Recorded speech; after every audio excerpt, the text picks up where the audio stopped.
ஓம் மகா கணபதியே நமக. குருவாழ்க, குருவே சரணம். ஆன்மீக அன்பர்கள் அனைவருக்கும் இனிய வணக்கங்கள்.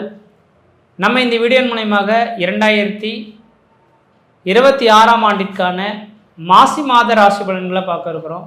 குறிப்பாக இந்த வீடியோவானது பார்த்தோம் அப்படின்னாக்கா மகர ராசி அன்பர்களுக்கான வீடியோ.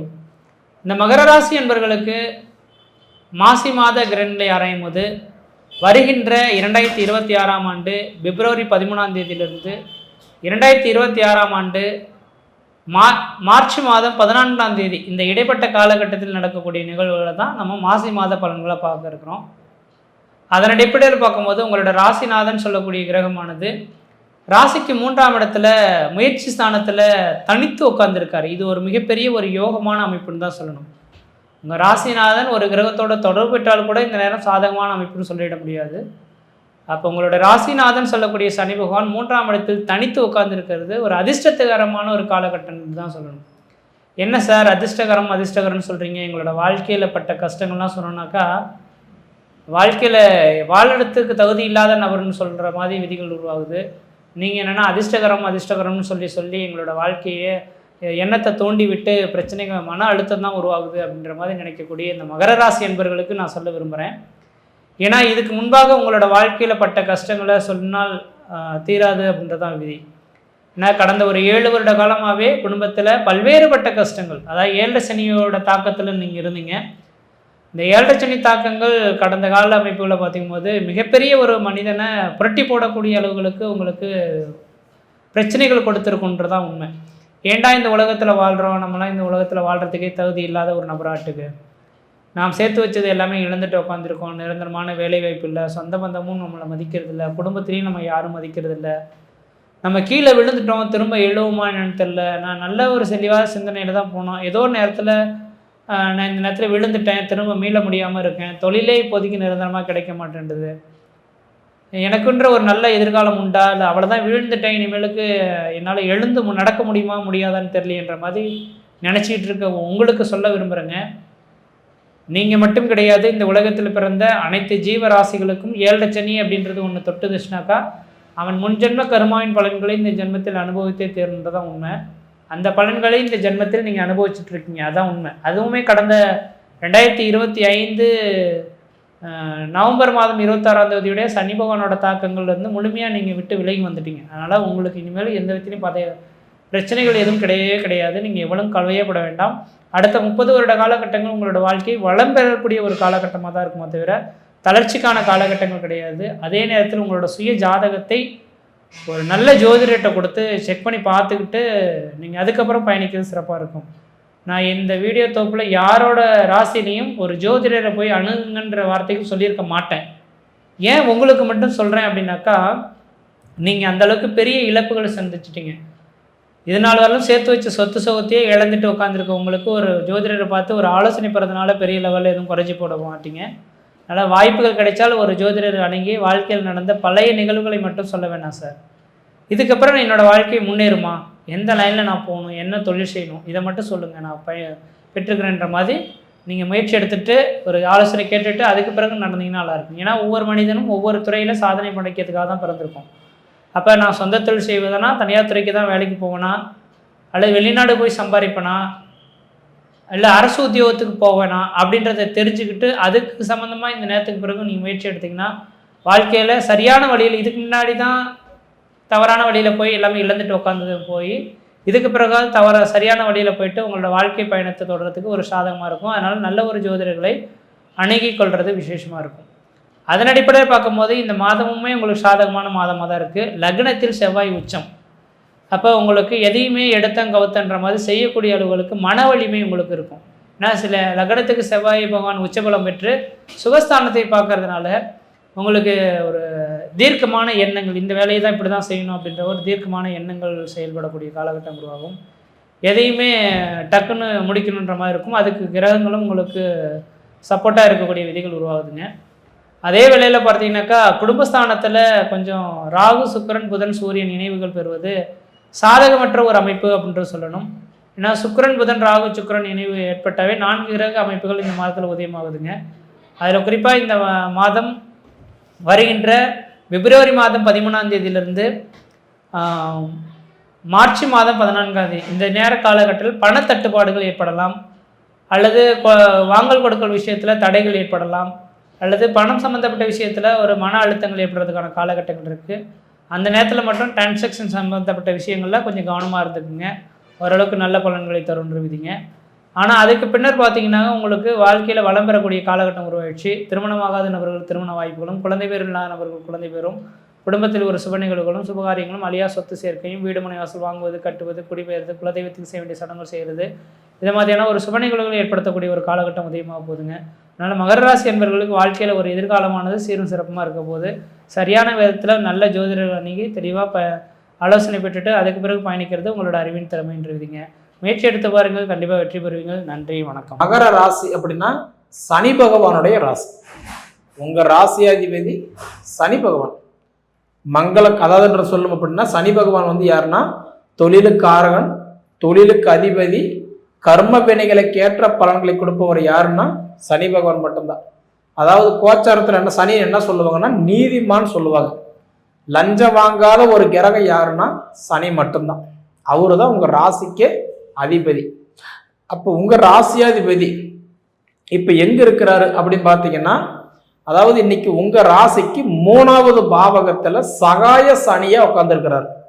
சகாய சனின்னா சாதகமான சனி. கிட்டத்தட்ட இதுக்கு முன்னாடி காலத்துலலாம் சொல்லணும்னா ஒரு 8-8.5 வருஷ காலம் உங்களுக்கு ரொம்ப சிரமம். ஆனா அந்த சனி பகவான் வக்கரத்துல போகும்போது மட்டும்தான் அப்பப்போ உங்களுக்கு நல்லா இருந்தது. இயல்பு நிலையில் இருக்கும்போது கஷ்டத்தை கொடுத்தாரு, வக்கரத்துக்கு போகும்போது நல்லது கொடுத்தாரு. கிட்டத்தட்ட கடந்த ஒரு 8 வருஷ காலமா 7.5 சனியில ரொம்ப கஷ்டப்பட்டு இருந்தாலும் மகர ராசிக்காரர்களுக்கெல்லாம் இதெல்லாம் ஒரு மறு ஜென்மம்னு சொல்லலாம். அவ்வளவு கஷ்டம் கொடுத்தாரு. ஆனா இப்போ உங்களுக்கு சகாய சனியா நிக்கிறாரு. அதனால உங்க ராசியாதிபதி உங்களுக்கு நல்ல இடத்துல உட்கார்ந்து இருக்கிறதுனால இந்த மாசம் உங்களுக்கு கண்டிப்பா நல்லதை மட்டும் தான் கொடுப்பாரு, தவிர கெட்டதை கொடுக்க மாட்டாரு. நீங்க பயப்பட வேண்டாம். ஏன்னா சகாய சனியா இருக்கிறாரு இல்லையா, சாதகமான சனி இருக்கிறதுனால கண்டிப்பா அவங்கவுங்க ஜாதகத்துக்கு தகுந்த மாதிரி பலனை கொடுப்பாரு. எல்லா ராசிக்காரர்களுக்கு இப்போ உதாரணம் மகர ராசிக்காரர்களுக்கு எல்லாத்துக்கும் ஒரே மாதிரி பலன் கொடுப்பாருன்னு கேட்டா கண்டிப்பா கொடுக்க மாட்டார். ஏன்னா ஒருத்தருக்கு வந்து சூரிய தசை நடக்கலாம், ஒருத்தருக்கு சந்திர தசை நடக்கலாம், ஒருத்தருக்கு செவ்வாய் தசை நடக்கலாம்.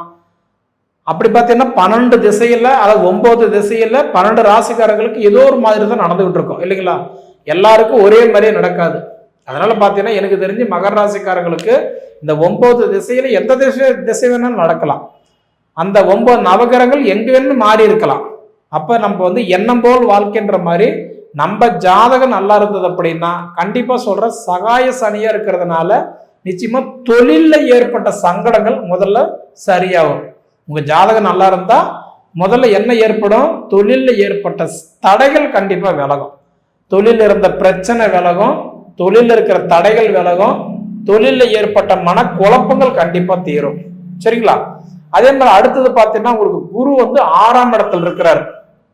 பொதுவாகவே 6, 8, 12 6, 8, 12 ஒரு கிரகம் உட்காந்துட்டா அந்த கிரகம் வேலை செய்யாது. அதுதான் ஜோதிட சாஸ்திரம். பொதுவாக பார்த்தீங்கன்னா உங்க ராசிக்கு இப்போ 6ஆம் இடத்துல ருண ரோக சத்ரு குருவா இருக்கிறதுனால கிட்டத்தட்ட உங்களுக்கு குரு பகவான் நல்ல நிலைமையில தான் இருக்கிறாரு, நம்ம இல்லைன்னு சொல்ல முடியாது. ஆனா குரு பகவான் வந்து இப்ப வக்கரத்துல இருக்கிறதுனால கிட்டத்தட்ட ஒரு 2 மாச காலமா பாத்தீங்க அப்படின்னா மகர ராசிக்காரங்களோட நிலைமை எப்படின்னா ஒரு கிணத்துல போட்ட கல்லு மாதிரி கிடக்குறீங்க. சொல்லவும் முடியல, மெல்லவும் முடியல, தொப்பவும் முடியல, முழுங்கவும் முடியல, அந்த மாதிரி ஒரு நினைப்புல இருக்கிறீங்க. ஏன்னா கிட்டத்தட்ட ஒரு 2 to 2.5 மாச காலமா, அதாவது வந்து பார்த்தோம்னா குரு பகவான் பொதுவாக உங்களுக்கு வந்து எப்படின்னா வக்கரத்துல போனதுல இருந்து உங்களோட நிலைமை சரியில்லை. கண்டதும் தண்டம் பண்ணி, கைப்பொருள் விரயம் பண்ணி, பண்டவோர் நாட்டை விட்டு வனவாசம் போகாத கொடுமையா சிரமத்தை கொடுக்குற நேரம் இந்த 2 மாச காலமா இருந்தது. ஆனா இதுக்கு மேல அந்த தொந்தரவு உங்களுக்கு இருக்காது, நீங்க பயப்பட வேண்டாம். காரணம் என்னன்னா இப்ப இந்த மாசத்துல மாசி மாசம் 27ஆம் தேதி அன்னைக்கு இன்னைக்கு வந்து குரு பகவான் வக்கர நிவர்த்தி அடைஞ்சு அவர் இயல்பு நிலைக்கு வராரு. அதனால கண்டிப்பா உங்களுக்கு நல்லா இருக்கும். சரிங்களா. அதே அடுத்தது வந்து பாத்துட்டீங்கன்னா செவ்வாய் பகவான் உங்க ஜென்மத்திலேயே இருக்கிறாரு. பொதுவாக ஒரு கிரகம் ஜென்மத்துல உட்காரும் போது அந்த கிரகம் நல்லதை பண்ணவே பண்ணாது. சரிங்களா. அப்ப குரு பகவான் எடுத்துக்கோங்க. நம்ம என்ன சொல்றோம், ஜென்ம குருவா இருக்கிறதுனால நல்லதை பண்ணாதான் சொல்றோம். சனி எடுத்துக்கோங்க, ஜென்ம சனி, ஜென்மத்தில் வந்த சனி செருப்பா அடிச்சாலும் போகாது, அப்ப சனி நல்லதை பண்ண மாட்டாருன்னு சொல்றோம். அந்த மாதிரி ஒரு கிரகம் ஜென்மத்துல வந்து உட்காரும் போது மேக்சிமம் அவர் நல்லதை பண்றதே இல்லை. சரிங்களா? ஆனா குரு பகவான் மட்டும்தான் கண்டிப்பா வந்து பாதி பேருக்கு நல்லது பண்ணுவார். எப்படின்னா பார்க்குற வீட்டுக்கும் பலன் கொடுப்பாரு, இருக்கிற வீட்டுக்கு சேர்த்து நன்மை கொடுப்பாரு. அவர் மட்டும்தான் குரு. மற்ற கிரகம் பொறுத்த வரைக்கும் ஜென்மத்தில் உட்கார்ற கிரகம் அவர் வேலை செய்யாது. அப்ப அந்த செவ்வாய் பாருங்க இன்னைக்கு உங்க ராசியில் உட்கார்ந்துருக்கிறாரு. இதனால பாத்தீங்கன்னாலும் உங்களுக்கு கிட்டத்தட்ட இந்த ஒரு மாச காலமா உங்களுக்கு கொஞ்சம் குழப்பம்தான். அதாவது தொழில் வந்து உழைப்புக்கு தகுந்த உயர்வு கொடுக்கல, வயசுக்கு தகுந்த வளர்ச்சி கொடுக்கல. மற்றவங்க வேலைக்கு நீங்க போனீங்கன்னா நடக்காத காரியம் கூட நடக்குது. ஆனா அதே உங்களுக்கு போனீங்கன்னா நடக்கிற காரியம் கூட நடக்கல, தள்ளி போகுது. ஏன்னு யோசிக்கிறது கூட அந்த மாசமே போயிடுது. இந்த மாதிரி நிலைமை தான். அப்ப கிட்டத்தட்ட பாத்தீங்கன்னா இந்த மாதத்துல மாசி மாசத்துல 11 தேதி வரைக்கும் உங்க ராசியில தான் இப்ப வந்து செவ்வாய் உட்கார்ந்து இருக்கிறாரு. ஆனா 11ஆம் தேதிக்கு மேல பாத்தீங்கன்னா உங்க ராசியில் இருக்கக்கூடிய செவ்வாய் அடுத்தது கும்ப ராசிக்கு போயிட்டாருன்னா அப்ப உங்களுக்கு நல்லது பண்ணுவார். சரிங்களா? அதனால செவ்வாய் பகவான் உங்க ராசியில் உட்கார்ந்ததுனால 11 தேதி வரைக்கும் கொஞ்சம் குழப்பம். கிட்டத்தட்ட 10 தேதின்னு வச்சுக்கோங்களேன். 10 தேதி வரைக்கும் கொஞ்சம் கஷ்டமா இருக்கும். 11ஆம் தேதியிலிருந்து செவ்வாய் பகவான் உங்களுக்கு சப்போர்ட் பண்ண ஆரம்பிச்சிருவாரு. கோச்சாரத்துல செவ்வாய்னா யாரு? சகோதரன், குறிப்பா இளைய சகோதரன். அப்ப அண்ணன் தம்பிகளுக்குள்ளார வீண் வாதம், சண்டை, குழப்பம், மனஸ்தாபம், சங்கடம், பண விஷயத்தினால ஏற்பட்ட தகராறு, குடுக்கல் வாங்கல், சொத்துனால இருந்த பகை எல்லாமே பார்த்தீங்கன்னா இந்த மாதிரி இருந்தாலும் இதுல ஒரு சிலருக்கு சாதகமா மாறக்கூடிய நேரம் 11ஆம் தேதியிலிருந்து நல்லா இருக்குது. சரிங்களா? அதே மாதிரி அடுத்தது வந்து பார்த்தோன்னா சுக்கிரன் 2ஆம் இடத்துல இருக்கிறாரு. சுக்கிரன் மட்டுமா 2ஆம் இடத்துல இருக்கிறாருன்னா கேட்டா இல்ல, 4 கிரகங்கள் இருக்கிறார். ராகு, சூரியன், சுக்கிரன், புதன். இந்த 4 கிரகங்களும் பாத்தீங்க அப்படின்னா உங்களுக்கு வந்து எத்தனாம் இடத்துல இருக்கு கட்டன்றதை பார்க்கும்போது இப்ப வந்து 2ஆம் இடத்துல இருக்கு, தனஸ்தானத்துல இருக்குன்னு வச்சுக்கலாம். அப்ப வந்து பாத்தீங்கன்னா ராகு பகவான் வந்து பொதுவா நிழல் கிரகம், சாயா கிரகம், வக்கர கிரகமா இருக்கிறதுனால அவர் வந்து உங்க 2ஆம் இடத்துல உட்கார்ந்த காலம் ஓரளவுக்கு நல்ல காலம் தான். ஆனா இந்த மாசத்துக்கு தனியா செப்பரேட்டா இதை பண்ணுவாருன்னா அப்படி கிடையாது. கிட்டத்தட்ட அவர் வந்து 1.5 வருஷத்துக்கு ஒரு தடவை மாறக்கூடிய கிரகம். அதனால பாத்தீங்கன்னா ராகு பகவான் இயல்பா என்ன கொடுத்துட்டு இருந்தாரோ அது கண்டிப்பா உங்களுக்கு கொடுத்துட்டு தான் இருப்பாரு, அதுல மாற்றம் கிடையாது.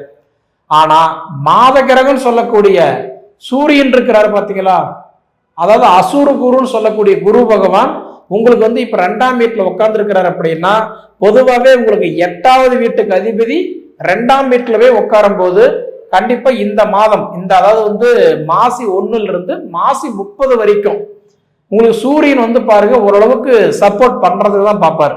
ஏன்னா சூரியன் வந்து நட்பா இருக்கக்கூடிய ராசி வந்து 3 ராசி தான். மற்ற எல்லா வீட்லயுமே பாருங்க மேக்சிமம் அவர் பகையா தான் இருப்பாரு. மேசமும் அதாவது துலா ராசியில மட்டும்தான் பாருங்க அதாவது உச்சமா நீச்சமா இருப்பாரு. அதே மாதிரி பாத்தீங்கன்னா சிம்ம ராசியில மட்டும்தான் அவர் ஆட்சியா இருப்பாரு. மேற்கொண்டு பாருங்க தனுசு ராசி, கும்ப ராசி, மீன ராசியில மட்டும்தான் ஒரு நட்பா இருப்பார். அப்படி இருக்கக்கூடிய சூரிய பகவான் இப்ப உங்களுக்கு 2ஆம் வீட்டுல நட்பா இருக்கிறார். அதனால பாத்தீங்க அப்படின்னா கண்டிப்பா இந்த மாசத்துல உங்களுக்கு சூரியன் ஓரளவுக்கு சப்போர்ட் பண்ணுவார். 4 விஷயத்தை சப்போர்ட் பண்ணுவார். தொழில் மாற்றம் ஆகிறதுக்கு சப்போர்ட் பண்ணுவாரு, கடன் பிரச்சனை கொஞ்சம் குறைகிறதுக்கு சப்போர்ட் பண்ணுவாரு, குடுக்கல் வாங்கல், 2வது பண விஷயம், கடன் விஷயத்துல கொஞ்சம் சப்போர்ட் பண்ணுவாரு, 4வது நிம்மதி சந்தோஷம் கொடுக்கறதுக்கு உண்டான இடத்துக்கு பார்ப்பாரு. இப்ப ஏன்னா சூரியனோட சுக்கிரன் இருக்கிறாரு. அப்ப சுக்கிரன் போய் சூரியனை பார்க்கிறாரு. சுக்கிரன் ஆதித்ய யோகத்தை பார்க்கிறாரு. அதனால பார்த்துட்டீங்கன்னா இந்த யோகம் கண்டிப்பா கல்யாணம் ஆன ஆம்பளைங்களா இருந்தீங்கன்னா அதாவது உங்களோட மனைவிக்கு நல்லா இருக்கும். அது வேலையில மாற்றமா இருக்கலாம், தொழில் மாற்றமா இருக்கலாம், சிறு குறு தொழில் வீட்டில் செய்துக்கிட்டு இருந்தாங்கன்னா அவங்களுக்கு நிச்சயம் ஒரு மாற்றத்தை கண்டிப்பா காட்டுவார். ஒரு விஷயத்துல போக்கஸ் பண்ணிட்டு ஆர்வமா இருந்தாங்கன்னா அந்த விஷயம் ஜெயிக்கிறதுக்கு இந்த மாசம் வாய்ப்பு உண்டு. அதாவது அந்த விஷயத்தை ஆரம்பிச்சா வெற்றியிலும் முடியும் நான் சொல்றேன். சரிங்களா? அதே மாதிரி புதனோட சேர்ந்து இருக்கிறாரு பாத்தீங்களா, அந்த புதன் போய் சூரியனை பார்க்கறதுனால அதாவது புதன் ஆதித்ய யோகம், புதன் ஆதித்ய யோகம், சுக்கிரன் ஆதித்ய யோகம், இந்த 2 யோகம் உங்களுக்கு 2ஆம் இடத்துல ஏற்பட்டு இருக்கிறதுனால கண்டிப்பா வெளிநாடு போகணும்னு நினைக்கிறீங்களா, இப்ப நீங்க முயற்சி எடுங்க. வெளி மாநிலம் போகணும்னு நினைக்கிறீங்களா, இப்ப முயற்சி எடுங்க. சொந்த தொழில் பண்ணணும்னு நினைக்கிறீங்களா, தாராளமா இப்ப ஆரம்பிங்க. ஏன்னா இதுக்கு முன்னாடி யார்கிட்ட போய் கேட்டிருந்தாலும் மகர ராசியா 7 லட்சம் இருக்குது வேண்டாம் செய்யாதீங்க, தடை மேல தடை போட்டுட்டே இருந்திருப்பாங்க. ஆனா உங்களுக்கு இதுக்கு மேல அந்த தடைகள் வராது. சகாய சனியா இருந்து 2ஆம் இடத்துல வந்து புதன் ஆதித்ய யோகம் சுக்கிரன் ஆதித்ய யோகம் பெற்று உட்கார்ந்துருக்கக்கூடிய காலம் அற்புதமா இருக்குது. அதே மாதிரி பார்த்துட்டீங்கன்னா உங்களுக்கு வந்து பார்க்கும்போது 6ஆம் இடம் ரோகஸ்தானத்துக்கும் 9ஆம் இடம் பாக்கியஸ்தானத்துக்கும் அதிபதினு சொல்லக்கூடிய புதன் பகவான் உங்களுக்கு வந்து பார்த்துட்டீங்கன்னா கரெக்டாக 14ஆம் தேதி அன்னைக்கு கும்பராசியில வக்கரத்துக்கு போறாரு. அப்படி போற நேரம் என்னன்னா மற்றவங்களுடைய விஷயத்துல தலையிட வேண்டாம். நல்லது போனா கூட பொல்லாப்புன்ற வரும். கொடுத்தது கேட்டா அடுத்தது பகையாகும். வாங்காத கடனுக்கு வட்டி கட்டுற மாதிரி ஆயிடும். மற்றவங்களுக்கு வாங்கி கொடுத்துட்டு அவங்க கட்ட மாட்டாங்க, நீங்க கட்டுற மாதிரிலாம் ஆயிடும். சரிங்களா? அதனால எப்படி பார்த்தாலும் எனக்கு தெரிஞ்சு அதாவது வந்து மகர ராசிக்கு பொதுவாக குடுக்கல் வாங்கல் மட்டும்தான் நல்லா இல்லை தவிர இண்டிவிஜுவலா நம்ம செய்யற காரியம் எல்லாம் உங்களுக்கு ஓரளவுக்கு நல்லதா இருக்க போகுது. சரிங்களா? அதே மாதிரி 2ஆம் இடத்துல இருக்கக்கூடிய சுக்கிரன் வந்து உங்களுக்கு இந்த மாசம் 16 தேதி வரைக்கும் 2ஆம் இடத்துல இருப்பாரு. அதுக்கப்புறம் என்ன பண்றாருன்னா 3வது வீட்டுக்கு போறாரு. இங்க மீன ராசிக்கு போறாரு. ஆனா சுக்கிரன் வந்து மீன ராசியில மட்டும்தான் வந்து உச்சமடைவார். 12 ராசியில சுக்கிரன் வந்து உச்சமடைகிற வீடு பார்த்தீங்கன்னா மீன ராசி தான். அப்ப மீன ராசியில போய் சுக்கிரன் உச்சமடையும் போது இப்ப இதனோட வாய்ப்பு எப்படின்னா அக்ரியில் இருக்கிறவங்களுக்கு, பால் வாகனத்தை நம்பி இருக்கிறவங்களுக்கு, சொந்த வியாபாரம் நம்பி இருக்கிறவங்களுக்கு, அதாவது முடிஞ்ச வரைக்கும் வந்து பார்த்தோன்னா தொழில சாதிக்கணும்னு நினைக்கிறவங்களுக்கு, அடுத்த லெவலுக்கு அப்டேட் ஆகுன்னு நினைக்கிறவங்களுக்கு எல்லாம் இந்த வாய்ப்புகள் கண்டிப்பா உங்களுக்கு தேடி வரும். மனைவினால உங்களுக்கு சப்போர்ட் கிடைக்கலாம், அம்மானால சப்போர்ட் கிடைக்கலாம். யாரும் உங்களுக்கு வேண்டாம் அப்படி நினைச்சிங்களோ அவங்களால உங்களுக்கு ஒரு சப்போர்ட் உங்களுக்கு தேடி வரலாம். மொத்தத்துல நீங்க முயற்சி பண்ணிட்டு இருக்கிறது முயற்சி பண்ணிட்டே இருங்க. இந்த மாசம் உங்களுக்கு கண்டிப்பா கிடைக்கிறது கிடைச்சே தீரும். இதுல மாற்றம் கிடையாது. சரிங்களா? சரி நேயர்களே, உங்க பொன்னான நேரத்தை ஒதுக்கி இவ்வளவு நேரம் என்னுடைய காணொலியை நீங்க முழுமையா பார்த்ததுக்கு மனசுல இருந்து கேட்டுக்கிறனுங்க. நன்றி. மகரம் ஏற்கனவே மகரத்தை பற்றி உங்களுக்கு நிறைய நம்ம சொல்லியிருக்கிறோம்.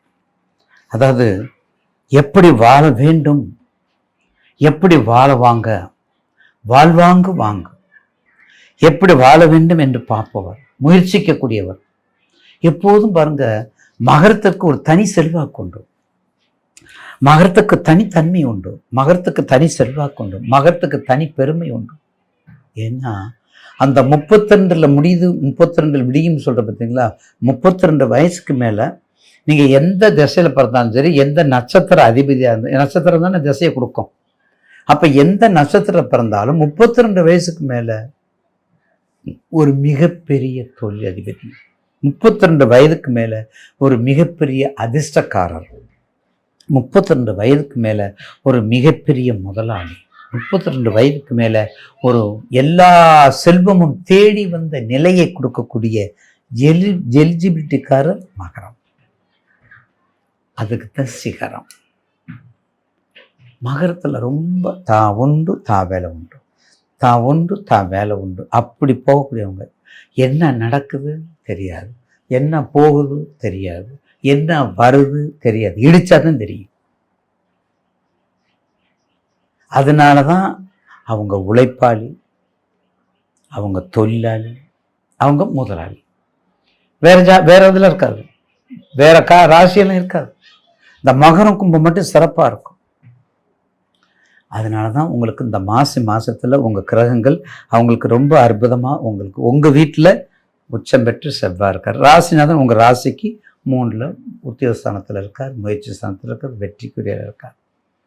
பொதுவாகவே இந்த 2026ல எந்த பயிற்சி வந்தாலும் சரி, அது சந்திர பயிற்சி வந்தாலும் சரி, செவ்வாய் பயிற்சி வந்தாலும், சுக்கிர பயிற்சி வந்தாலும் சரி, ராகுக்கு எது வந்தாலும் 12 ராசிக்காரங்களுக்கு ஓரளவுக்கு அந்த தசாபத்தை தவிர்த்து நல்லா இருக்குது என்பது ஐயாவுடைய ஆசீர்வாதம், சுவாமியுடைய ஆசீர்வாதம்.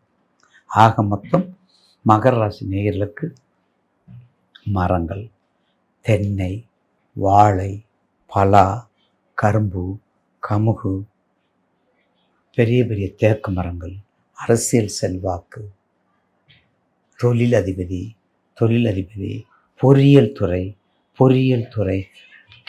கீழ்நோக்குரிய நாட்கள், கீழ்நோக்கில் என்னென்ன பயிர்றாங்க, இந்த விவசாயம், கீழ்நோக்குன்னு விவசாயம், கிழங்கு வகைகள் விவசாயம் சம்பந்தப்பட்டவை, இதெல்லாம் பாருங்களே. அதேமாதிரி கயிறு திரிக்கிறது, அதேமாதிரி மரம், தென்னை மரங்களால் செய்யக்கூடிய பொருள், அத்தனை பொருளுக்கும் சொந்தக்காரர், விவசாயம் சம்மந்தப்பட்டதுக்கு சொந்தக்காரர். அப்புறம் கேட்ரிங் கூட கொஞ்சம் கொஞ்சம் பண்ணிக்கலாம். ஏன்னா தொழில் தானே பண்ண போகிறீங்க. பொய் சொல்லக்கூடாது, திருடக்கூடாது. துப்புரவுத்துலேருந்து IAS வரையும் நம்ம பண்ணலாம். பொய் சொல்லக்கூடாது, திருடக்கூடாது. அப்படிப்பட்ட தன்மை வந்த மகர ராசி நேயர்களுக்கு இவ்வளோ தொழில் உங்கள்கிட்ட இருக்குது. இதை செஞ்சு வந்தீங்கன்னா மிக அற்புதமாக மாறும் என்பது மாற்றுக்கருத்தே இல்லை. அப்போ மகராசி நேயர்களுக்கு இந்த மாசி மாதம் மகத்தான மாதமாக இருக்கும். அதுலேயும் பாருங்கள், அவிட்டம், திருவோணம், உத்திராடம், நல்ல நட்சத்திரங்கள். அதனால தான் உங்களை கண்டிப்பாக அதுக்கு ஒரு முக்கியத்துவம் கொடுத்துருக்கோம். அதனால அதுக்கு ஒரு முக்கியத்துவம் கொடுத்துருக்குறோம். அதனால் மகர ராசி நேயருக்கு மகத்தான வெற்றியை கொடுக்கக்கூடிய மாசி மாதம். மகர ராசிக்காரவங்களுக்கு மகத்தான சக்தியை கொடுக்கக்கூடியது இந்த மாசி மாதம். கொஞ்சம் பார்த்துக்கங்க, உடல் ரீதியாக பார்த்துக்கங்க, மன ரீதியாக பாதிப்புகள். இப்போ தான் 7:30 முடிஞ்சு போயிருக்குது. கம்ப்ளீட்டாக 7:30 முடிஞ்சு போச்சு, சுத்தமாயிருச்சு. கவலையே பட வேண்டாம். இனிமேல் உங்கள் தசா பற்றி உங்கள் ஜாதகத்தில் என்னன்னா, உங்கள் ஜாதகத்தில் எப்படி இருக்குது இதெல்லாம் பார்த்துக்கிட்டு கண்டிப்பாக ஐயனார் வழிபாடு, அதுக்கடுத்து கருப்சாமி வழிபாடு, ஐயனார் வழிபாடு, கருப்சாமி வழிபாடு, காவல் தெய்வம் வழிபாடு, எல்லையம்மன் வழிபாடு, மேல்மலையர் அங்காளம்மன் வழிபாடு, இப்படிப்பட்ட காக்கும் கடவுள் வாராகி, அம்மன், இப்படிப்பட்ட வழிபாடெல்லாம் செஞ்சு வந்தால் கண்டிப்பாக மகராசி நேயர்களுக்கு உத்திராடம், அவிட்டம், திருவோணம். உத்திராடம் சிவபெருமன் கோயில் எல்லாமே போங்க, அவிட்டம் முருகன் கோயில் எல்லாம் போங்க. ஆனால் அந்த திருவோணத்துக்காரங்க மட்டும் கண்டிப்பாக 2 இடத்துக்கு போங்க. குணசீலம் திருவோணத்துக்கு போங்க. குணசீலம் ஊருக்கு பெருமாள் கோவில், சைவ திருத்தலம் குணசீலம், உப்புளியப்பன் கோவில். குணசீலம் திருவோண நட்சத்திரத்துக்கு போங்க. அதுக்கடுத்து உப்புளியப்பன் கோவிலுக்கு திருவோணத்துக்கு போங்க. இந்த 2 கோயிலுக்கு திருவோணம் உங்கள் நட்சத்திரத்துக்கு போனால் உங்கள் வாழ்க்கையை ஜெயிக்க முடியாது. வேறு மாற்றுக்கத்தை உங்கள் வாழ்க்கையை மணக்கக்கூடியது, கமகமன மணக்கக்கூடியது மகரம். சிகரத்தை அடைவது மகரம் என்பதில் மாற்று கருத்து இல்லை. எனவே தயவுசெய்து மகர ராசி நேயர்கள் இந்த மாசி மாதத்தில் உங்களுக்கு வேண்டிய தொழில், நான் மேற்கொண்டு என்னென்ன தொழில் செய்யணும் அதை மட்டும் செஞ்சுட்டு வந்தால் வெற்றி மேல் வெற்றி உண்டு என்பதில் யாரும் மறுக்க முடியாது, மாற்ற முடியாது. கண்டிப்பாக எங்களில் நிச்சயம் மாற்று கருத்து இல்லை.